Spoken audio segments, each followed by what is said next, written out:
Hello, everyone, and welcome to Slash Review. I'm your host, Christian Rao, here with my co-host, Steve Feck, and we are back with another episode of the 2023 College Baseball Preview. We're going with the Tennessee Volunteers in this one.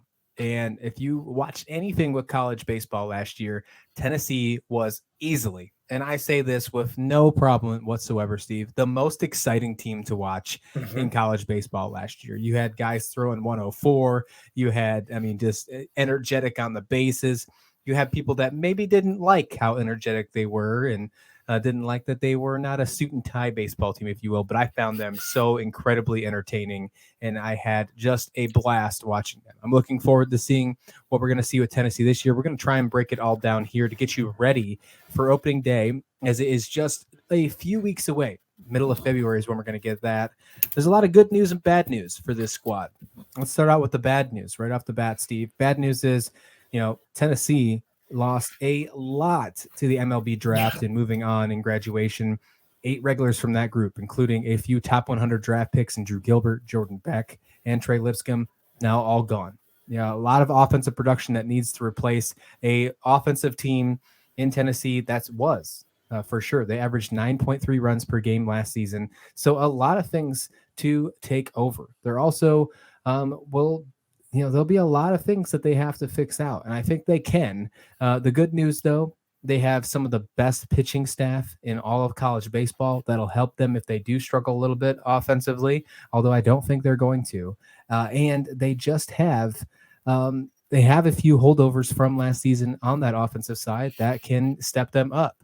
Before we dig into some of those offensive players and some of those top pitching prospects moving into this Tennessee rotation, what's your thoughts on Tennessee last year? Do you agree with that exciting season? And what are your thoughts moving forward? I think Tennessee just ran directly into fate and hit the wall. I mean, Notre Dame was gonna go. Notre Dame beat them at the Super Regionals. I don't know, as good as that Notre Dame team was, that they had any right to beat Tennessee. Right. I don't care what regional it was. I mean, it was just fate. So you tip your hat and say, okay, hey, look, we on this day, we lost to a better team. The guy that we didn't talk about right off the top that got in the draft class, and I think is really that they were really counting on coming back, was Seth Stevenson, their center fielder. The Tigers took him kind of late. I want to say he went like in the 7th round, if I'm not mistaken. He went to the Tigers. He had a pretty good year in the Florida State League. I think that's the guy that everybody thought would be there and would be, again, that up the middle anchor that would be terrific. And then him getting drafted higher than I think everybody expected, and him then deciding to go pro. I think that's going to be something that's going to be missed, on this roster. And I also think we're going to know at that MLB Desert Invitational, we are going to know that weekend. All the games will be on MLB Network, or a majority. I shouldn't say all, but I think majority will be on MLB Network. Is Tennessee as good as they were last year? We're going to know that soon. Yep.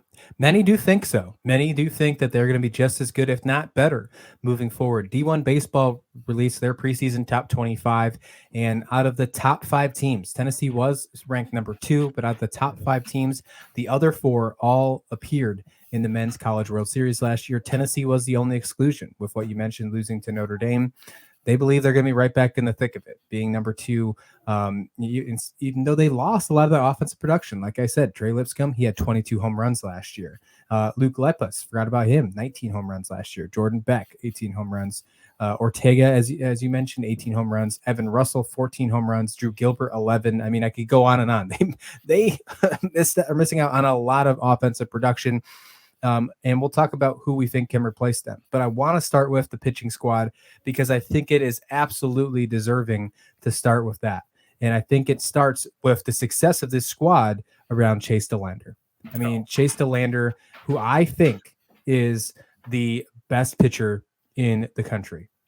Hands down. I think he is the best pitcher in the country. I'm sure I'm not the only one that's going to say that on a preview show this offseason, but he was just a fantastic player.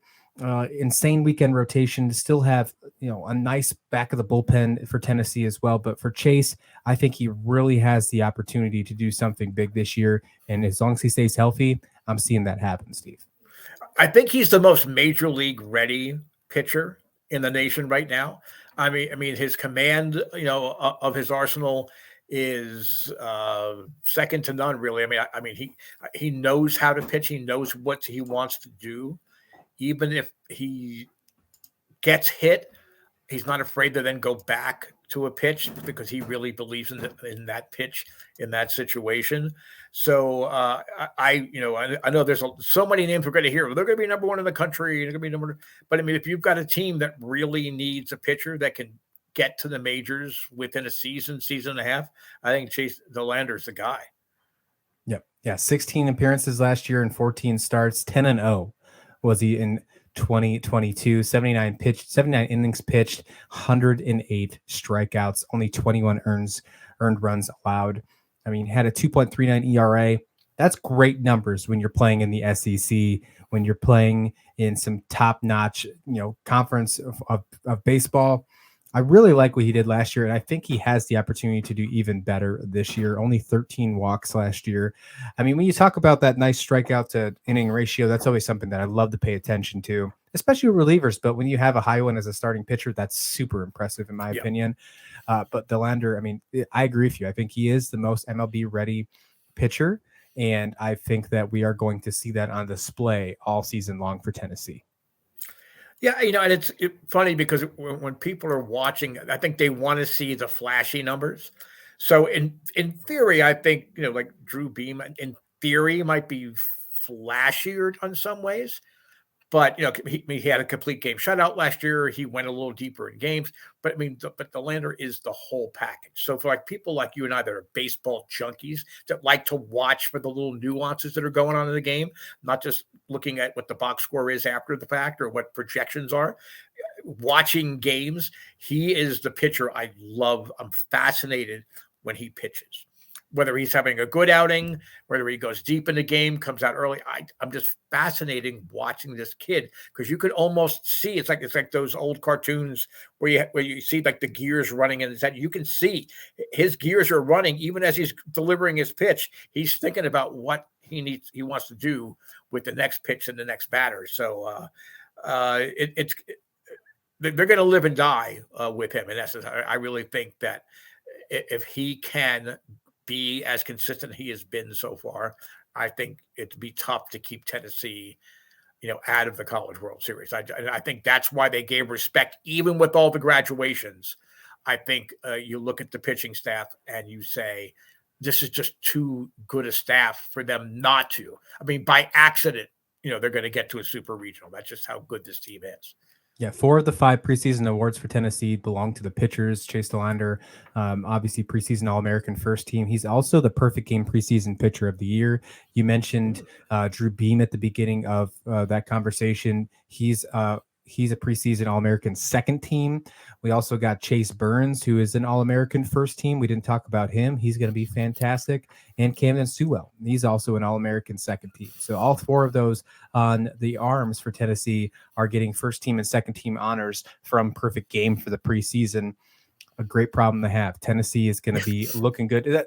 What we saw last year, the excitement, a lot of it came with the arms too, although the offensive production was really fun. But I mean, you think of Tennessee, you got to think of the fun with Ben Joyce and what he did with his 104 mile an hour fastball coming in for relief. It's going to be a different type of fun for the pitching staff this year. We're going to see just a lot more, I think, just good baseball, good fundamental pitching and some dominance, if you will. I wouldn't be surprised if we see a couple complete games out of these pitchers. No, I agree. And they use what I call effective velocity. Now, again, with Ben Joyce, that's just you're throwing 104. That's just ridiculous. I love it. I mean, it really is. It's like that old story back in Sports Illustrated back in the 60s when they came up with this, was it Sid Finch, the fictional pitcher that was throwing like 110 miles an hour or whatever it is, and he was like 6'10", or so it was almost like Randy Johnson, before Randy Johnson was a real thing. But they use effective velocity. I think that they're really good at setting hitters up. That's where a lot of their strikeout numbers come from, because they're setting up hitters. There may be, they're not showing that max velocity until later in the game, which is kind of unusual. Usually you're seeing your max velocity, unless it's your last batter or your last inning. Maybe you come out and you're just throwing nervous hard. But I mean, they do, I think they get some of the more effective strikeouts off of fastballs because of the way they set up the hitters, and because they don't show you their best fastball in the first and second innings. They're showing it to you as the game progresses. Yeah, Ben Joyce, I think, is going to be a blast in MLB. He got drafted to the Angels. I'm sure we're going to see him come up quite soon. But let's get on back to this actual Tennessee squad. We talked about Delander, how he's just going to be fantastic. I think there's no doubt about it in my mind. Before we talk about how they can get their path to Omaha, something that they couldn't find a way last year, let's talk about this squad. I think that there's a lot of fun players to talk about. We got 3 big transfers. We got a nice freshman recruit coming in. I think that'll be probably the designated hitter. And, there's just a lot of good things to start about. Let's start with these transfers first. We got 2 of them in the infield. And I guess we should start with the shortstop. Maui Ahuna transferred from Kansas. He also received some preseason awards. He received All-American third team. He's going to probably bat in the middle of your lineup. He's a junior out of Kansas. He's got some real good stuff, Steve. He does. He does. I don't want to say he's a Jeter profile, but he's has good bat control. He gets the balls he needs to get to. Is he the big flashy guy? Well, not necessarily, but I mean he has good range, and I think he makes it look so simple. You don't realize exactly how hard it is to make some of the plays that he does. I think for him, coming from Kansas program, not a bad not a bad baseball program, but still, okay, it's not the number 2 team in the country. I think that's just going to fuel him even more. I mean, it's going to be like, wow, it's not that you don't have fun when you're playing for any level of team, but I think when you're playing with a team with this much potential and this much talent on it, I think you just naturally get more excited. You have more fun. And he's the kind of guy where being able to not have to be the guy, because really at Kansas, I'd say he was the guy. I know they had a couple pitchers, but he was the guy there. Now he's one of the guys, and I think that's going to just help him flourish. Completely agree. In the outfield, Griffin Merritt's going to come over. He transferred from Cincinnati, redshirt senior. I think that's a big deal. Looking at the outfield, you got him, Cincinnati. You got from Cincinnati, Griffin Merritt. You got Kyle Booker, who's a junior who was on a pretty decent team last year. Did pretty good for Tennessee. Jared Dickey, I think, also will be good. We saw him do some good things. Obviously, these are some players that were role players, if you will, last season, right? So now they're kind of stepping up. We'll see if they actually can get more of production. These are the guys that sat behind Beck, that sat behind Drew Gilbert. Now we get to see what they're made of. We get to see their at-bats. There wasn't many last year. With Booker and Dickey combined, we're only talking 29 RBIs between the 2 of them. And that still shows they have the production. Dickey a little bit more, had a 484 OBS. Or on base percentage, I'm sorry. So what's your thoughts on the outfield here as we talk with Merritt, Booker, and Dickey? I really like Booker. I didn't realize he was a junior. I thought this was just his second year, but I mean, I'm sure. I mean, obviously got there in front of you, so I'm sure. As usual, I'm an idiot. But either way, whether he was a sophomore or a junior, I mean, right, this is his time to shine. I think he's the kind of guy that is also going to thrive given the opportunity. He's a good student of the game. And before I get back into the players, I want to touch on Tony Vitello just for a second. MLB Network has been doing things on Hot Stove every morning. They've been interviewing a different college coach every show. By far, he has been the most impressive interview to me. He believes in his players 100%, no matter what you like. We had him here with us, and we were throwing this whole, well, you graduated so many people or had so many people drafted. He would be like, what? That doesn't matter. We've got this, we've got that. He's focused, he's driven, he believes in his players. His players know that he has their back. So for a guy like Booker, like a guy like Dickey, I mean, they've been with him, and now he's seen them in practice. He knows what they can do, so he's going to just turn it over to him. Say, just go do it. Don't be the guys that are already gone. Be yourself. Be the best version of yourself. And he kept saying that over and over again. I was so impressed with that. So that's why with Dickey and Booker, I think that even if they start off slower than perhaps people would hope they would do, they're going to stay in the lineup, and I think they are going to solidify themselves. So by the end of the season, go into conference play, going into the NCAAs, I think they're going to be impact players. I love Vitello. What he's done so far for this organization and this program has been fantastic, and it's awesome to see what he's done in his seventh season at Tennessee. Let's talk about the last transfer here. Zane Denton coming over from the SEC, an SEC transfer coming over from Alabama. He's going to play the hot corner. I think both hot corners are going to be a very important piece of this lineup. Zane Denton, he's going to be a really important, but I think the guy that we are going to have to pay attention to the most and hope that has the biggest offensive production is the other hot corner, and that's at first Blake Burke. I think Blake Burke is really going to have to step up and make the most of it this year. He had 14 home runs last year. I think he can continue to do that. Second base Christian Moore also has the pop to do that, the power. But between those three, at first, second, and third, especially Blake Burke, Christian Moore, Zach Denton, but especially Burke, I think you really need that offensive production from him if you're going to try and even be close to replacing what you lost after this last season. Oh, yeah, absolutely. And a name that we did mention, and I could be wrong, maybe he's no longer there. Didn't Jack Alexander come over from Notre Dame?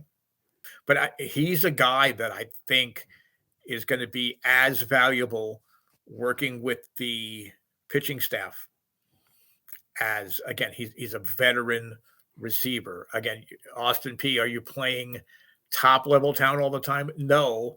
But again, he knows how to work with the pitching staff. And I know that he was highly regarded when he was at Notre Dame before he left. So I think that's a guy that we need to also talk about from this transfer portal. Won't be a star, won't be on an All-American list, but I think he can play as vital a role in help stabilizing this program. And if I'm not mistaken, and I can't think of the kids' names, I want to say they've had a pretty good job recruiting people, at the catching position that they're developing there as well. But I think Alexander can make an impact. Yeah, absolutely. I mean, he was a semifinalist last year for the Buster Posey Award, which is given to the best catcher in college baseball. Didn't win it, but I mean, that's a great problem to have. He's going to go over and do a grad transfer for his final year of eligibility at Tennessee. There's a lot of great things for Alexander. You're completely right. I'm glad that you mentioned him and brought him up because I completely forgot about him. So awesome. Yes, I mean, between him and Charlie Taylor behind the helm, is going to be a fantastic, good thing to have. Obviously, I think Charlie Taylor has some great defensive play. His bat could use a little bit of work, but you throw in Alexander and you get a nice duo there. So this Tennessee squad, I think, is going to be one of those squads that I think they have a lot to prove after what happened last year. I think we're going to see a team with a chip on their shoulder, and they're going to play like that too. Now, they're going to be in a very tough conference. We just talked about in the first episode, LSU. And LSU is also an SEC team, and that LSU team also playing with a chip on their shoulder. They did not make it to Omaha as well. But the path to Omaha for Tennessee, I mean, it was shown last year that they proved LSU as well. Both these teams that we've talked about so far, it's proved how hard it is to make it to Omaha. Right, you can have a fantastic regular season, and you get upset at home in your super regionals for Tennessee, and you can get upset in regionals for if you're LSU. But it looks like Tennessee has what it takes to get back there and make it to Omaha for the second time in 3 years. I think they really do, especially when you talk about that pitching staff, I think they'll keep them grounded, keep them exactly where they need to be. And if it takes a minute for their offensive production to wake up, that's fine. I think that's completely fine, because I think what it matters most, this team is going to gel. When you have a team under Tony Vitello, I think you're going to have a fun, energetic, dynamic team that is going to make it to Omaha. I think they truly do. Yeah, and I think the number 2 ranking is a blessing and a curse. I think it's a blessing for the players that are returning and that have come in, and even for the coaching staff. Okay, everybody recognizes how special this program is now. And when you're talking about Tennessee, most people are going to tell you, well, Vanderbilt's the best program in the state of Tennessee. I don't know that that's necessarily the case. I don't think it was last year. I don't think it's going to be this year. I do like what Vanderbilt has. I think they're going to surprise some people, I think, this year. And so that's another battle, another chip on the shoulder that Tennessee has to fight off. But the fact that they did lose a game that they shouldn't have lost. And again, I don't want to get down on Notre Dame. They had such a great run at the end there. I don't want to get down on them. There's no way, 99 times out of 100, there's no way that Notre Dame beats Tennessee. It just doesn't happen. But it did. So I think it's a great blessing for them to have the recognition. But I wouldn't have minded them maybe being in the top 10, but maybe be ranked a little bit lower, so that you're not starting off with the hype. Well, who's the best team in the SEC? Is it LSU or Tennessee or 1 and 2? I mean, I think in some ways, if I was on the coaching staff, I would want them from Tony Vitello. I would be like, talk to writers. I really wouldn't mind if you put us a little lower. It would really benefit me, help me, as we're getting ready, for preseason practice and stuff. It would help me. Oh, well, see, they only put us at number 8, or they'll put us at number 9. And I can't believe it. We were this and that. I think it's a curse that they're at number 2 as well, because right out of the chute, people are going to say, not you and I, because we're much wiser, but many people, that are doing these kind of shows are going to say, oh, number 1 and 2, LSU and Tennessee. And if either of them stumble, oh my God, they couldn't handle the pressure of the number 1 rating or the number 2 ranking. So I'm hoping, and since Tony Vitello is in charge, I don't think it becomes an issue, but I do think maybe more for the fans that are tuning in and that are rooting for their teams and trying to get info. They want to, everybody wants, it's like feed me Seymour. They want more and more information. So when they stumble across this, don't get too high about them being number 2, and maybe wish that they were ranked a little bit lower in the top 10 to try to ease the transition, because it was wholesale change on this roster offensively, lineup wise. And I don't care how talented you are. It's going to take you a couple of games, a couple of at-bats, I think, to really feel comfortable in your new environment. 8 teams in the SEC are ranked in the preseason top 25, according to Baseball America. 6 of those 8 teams are in the top 10. You could go 7 as well. Arkansas is at 11, and then you got Auburn down at 22. Interesting. Six of the 10 teams from the SEC in the top 10 for the preseason, and you got Tennessee at number 2. So you could put them wherever you want. Regardless, it's going to be a fun season in the SEC and in college baseball. Thank you so much for watching our second episode for the baseball preview of 2023. As we get closer and closer to opening day, we are just a few weeks away now. We talked LSU, we talked Tennessee. We probably got to find ourselves out of the SEC for a little bit, although, I mean, just as I mentioned, 60% of the top 10, I'm sure we'll find ourselves right back here soon.